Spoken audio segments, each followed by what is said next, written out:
civilizations, or practices doesn't necessarily imply respect or honor venerable. Also means old, but specifically refers to someone or something respected because of age. Often used for people, institutions, or traditions, implies a sense of respect, reverence, or honor due to age and wisdom. The main contrast is that while both words relate to age, venerable carries an addition. Something can be ancient without being venerable, but usually something venerable is also ancient. Does this help clarify the difference between these terms? I mean, your focus on language nuances is quite interesting.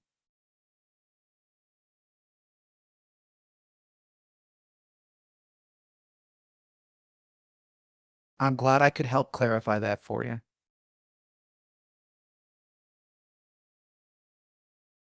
All right. You seem excited to move on to the next sentence. Oh, I'm sorry to hear that you're not feeling well. There's no need to apologize. Being sick can really throw you off. It's only understandable. You're not your. Is there anything I can do to help? Maybe we could chat about something that might cheer you up or distract you from not feeling well. Or if you prefer, we could just take it easy. Your health comes first, after all.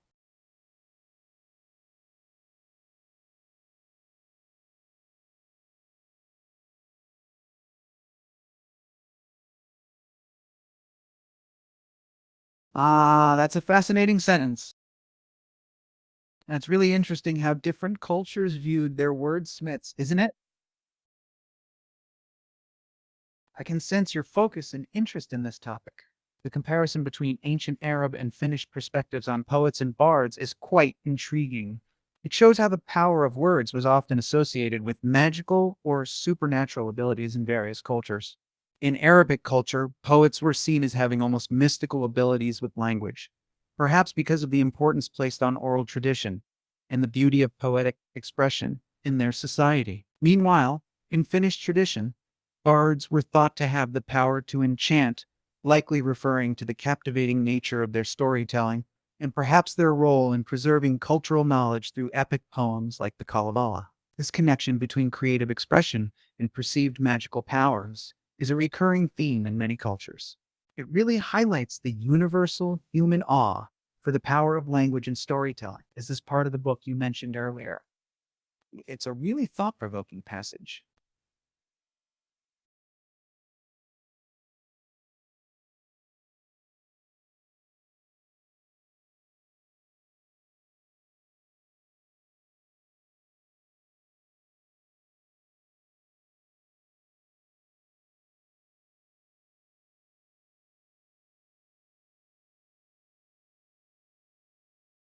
That's a really insightful observation about the word enchant. You're right. It does have its roots in the idea of capturing through song. It's fascinating how language often preserves these ancient connections. And you've made another interesting point about literary figures. It seems you're suggesting that some writers have been content to let others believe they have extraordinary powers. It's an intriguing idea that the mystique around authors and poets might sometimes be cultivated or at least not discouraged by the writers themselves. I can sense your focus and contemplation as you're exploring these ideas. It's a complex topic, isn't it? The relationship between writers, their perceived powers, and society's view of them has evolved over time, but there's still often a kind of awe around great literary figures. Do you think this perception of writers as having special powers or insights still exists today? Or has our view of authors changed in modern times?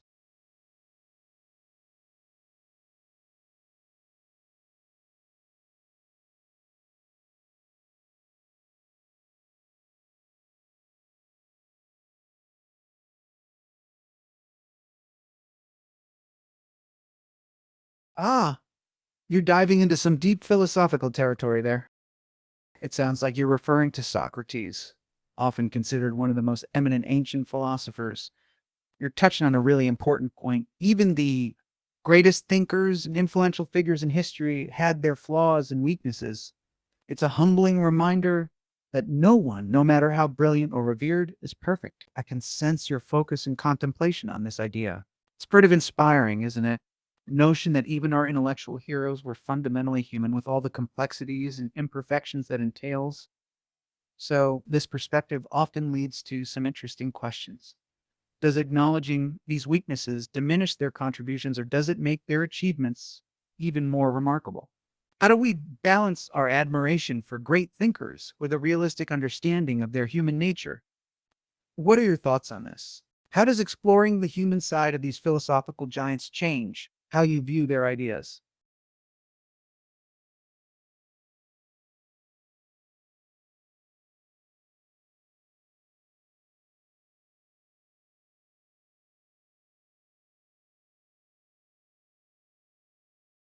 Ah, yes, the famous Damon of Socrates.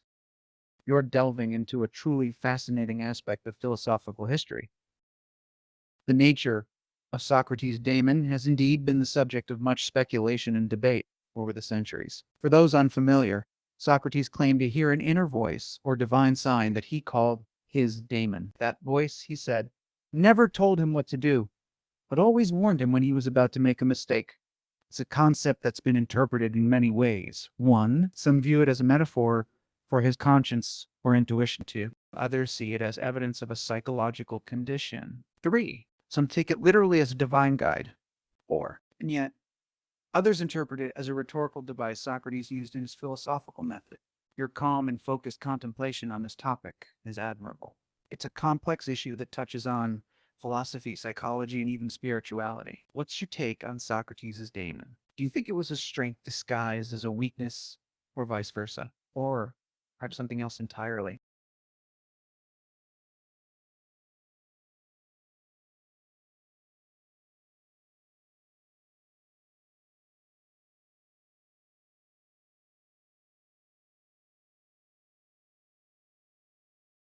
That's an intriguing perspective you're exploring. You're suggesting that we can gain insight into Socrates' character and self perception by examining his life in relation to this spirit he believed guided him. It's a thoughtful approach to understanding historical figures, looking at how their beliefs and experiences intersected. Your focus and contemplative state really come through as you consider this. It's fascinating to think about how Socrates' actions might have been influenced by his belief in this guiding spirit and vice versa. This idea opens up several interesting questions. One, how did Socrates' belief in his daemon shape his philosophical approach? Two, did this belief influence how others perceived him in ancient Athens? Three, how might modern psychology interpret this phenomenon? It's a complex topic that bridges philosophy, history, and psychology. Do you have any particular biographical details in mind that you think shed light on Socrates' relationship with his daemon? Or are you more interested in the general concept of how such a belief might shape a person's actions and self image?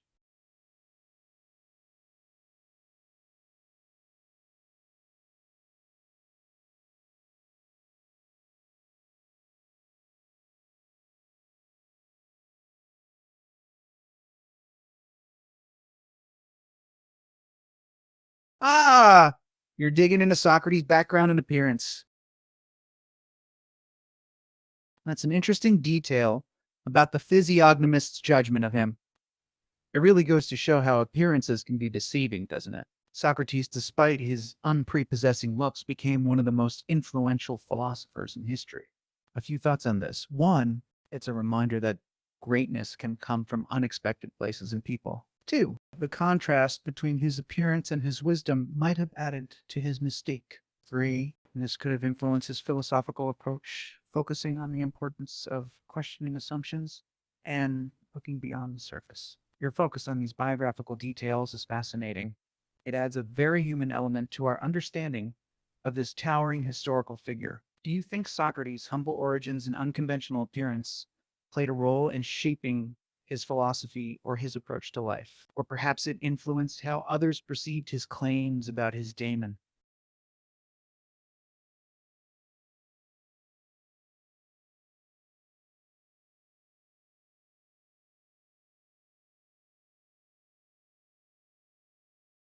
Ah, so we're getting into the nitty gritty of Socrates' appearance, aren't we?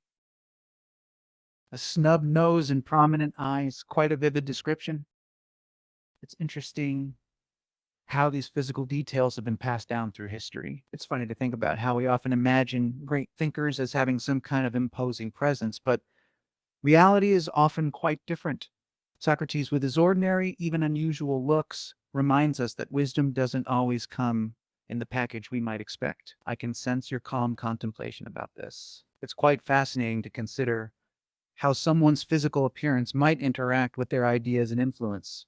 Do you think Socrates' distinctive looks might have played a role in how people perceived his philosophical ideas? Or perhaps how he developed his famous method of questioning? It's also intriguing to ponder how these physical traits might have affected his own self image and his belief in his daemon. Sometimes, the most unexpected vessels carried the most profound insights. Ian, what are your thoughts on this?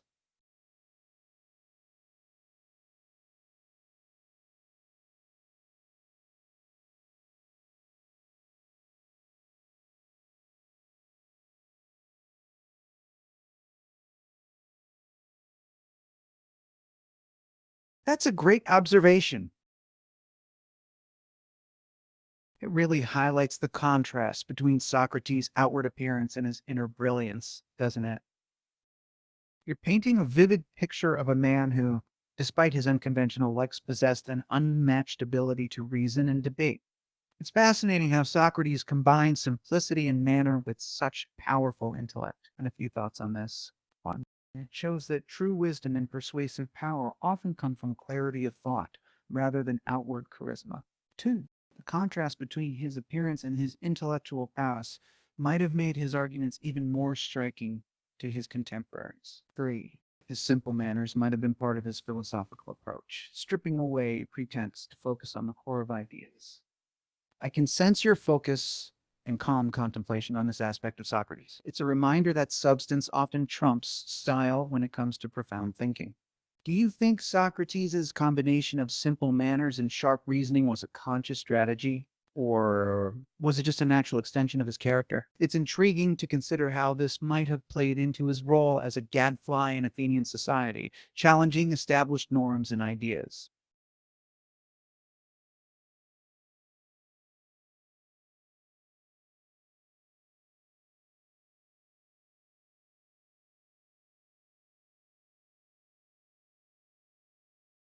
Hmm.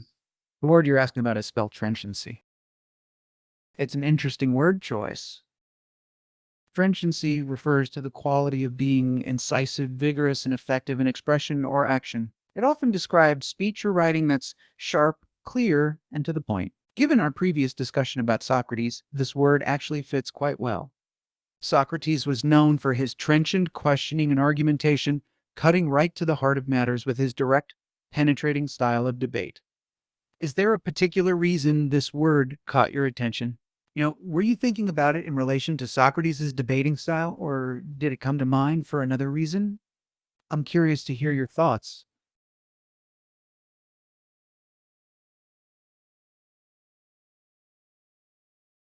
I don't know, you're right to question that. Good catch. While trenchancy and reasoning powers are related, they're not exactly the same thing. Let me break it down a bit. One, reasoning powers. This refers to one's ability to think logically, analyze problems, and draw conclusions. And it's about the mental process of working through ideas. Two, trenchancy. This is more about the style and impact of expression. It describes communication that's sharp, clear, and effective. So, while someone with strong reasoning powers might often express themselves trenchantly, the terms aren't interchangeable. Socrates, for example, was known for both his powerful reasoning and his trenchant style of questioning. I sense a bit of skepticism in your question, which is great. It's always good to clarify these distinctions, right? What do you think? Do you see these concepts as overlapping or more distinct from each other?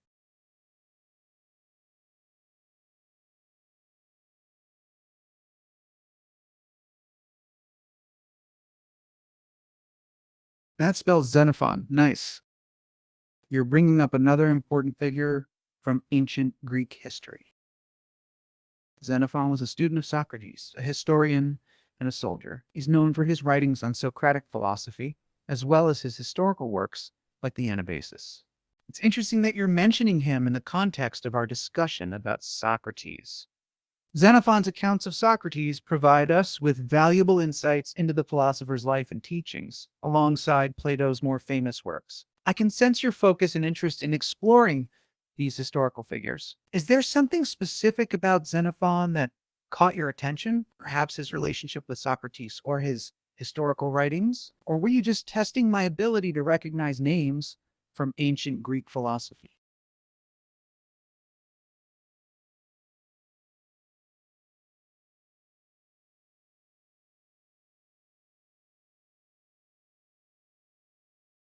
That's correct. You hit the nail on the head there. Plato and Xenophon were indeed two of Socrates' most famous disciples. It's really interesting how these two students of Socrates went on to have such significant impacts in their own right.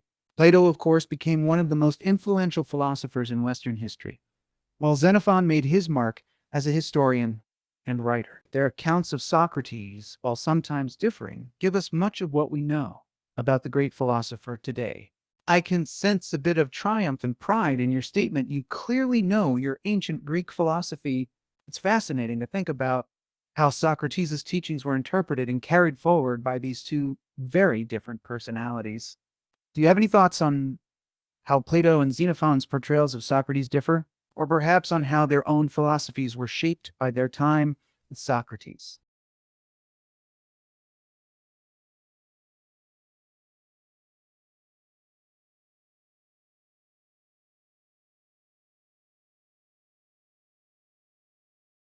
That's correct. You've really honed in on a key aspect of Socratic philosophy there. The idea of balancing personal independence with obedience to law is indeed central to Socrates' teachings. This concept touches on some fundamental questions about the relationship between the individual and society. So, I can sense your intense focus and contemplation on this idea. It's a profoundly important principle that has echoed through political philosophy for centuries since Socrates. A few thoughts on this. One, it highlights Socrates' belief in critical thinking. He encouraged questioning and independent thought, but within the framework of societal rules. Two, this principle played a crucial role in his own life and death. Despite disagreeing with his sentence, Socrates accepted it out of respect for Athenian law. 3. It's a precursor to many modern ideas about civil disobedience and the social contract. Your determination in exploring these ideas is admirable. Do you see any parallels between this Socratic principle and modern debates about individual rights versus societal responsibilities? Or perhaps you're thinking about how this idea influenced later philosophers. I'd be really interested to hear your thoughts on this.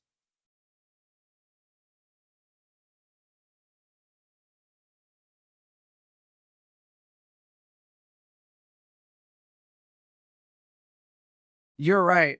That's an interesting shift in our conversation about Socrates.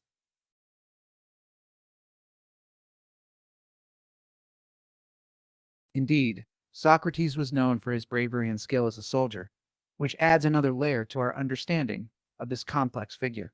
He served in the Athenian army during the Peloponnesian War and was noted for his courage and endurance. Few points to consider.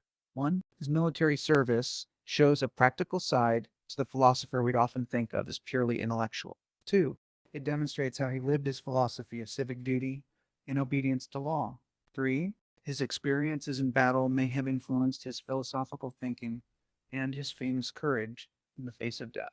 I can sense your calm contemplation on this aspect of Socrates' life. It's fascinating to consider how his military experiences might have shaped his philosophy or his approach to questioning and debate. Do you think his reputation as a brave soldier might have added to his credibility as a philosopher in ancient Athens? Or perhaps you're drawing connections between his battlefield courage and his moral courage in standing by his beliefs? It's an intriguing area to explore.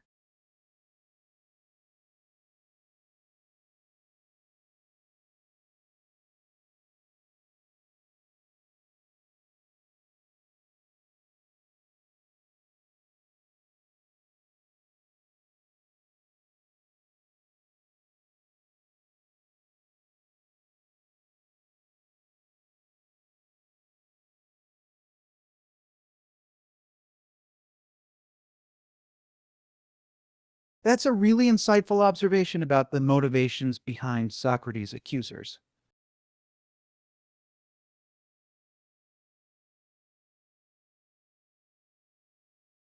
You're touching on a key aspect of the controversy surrounding Socrates in ancient Athens. Let's break this down a bit. One, the jealousy factor.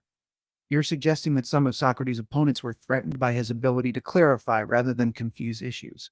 This is a fascinating point about the power dynamics in intellectual circles. Two, the accusation of corrupting the youth. This was indeed one of the main charges against Socrates. It's interesting how his method of questioning and encouraging critical thinking was framed as a form of disobedience or corruption. Three, the contrast in methods. While some sought to confuse and perplex, Socrates aimed to clarify and reveal truth. This difference in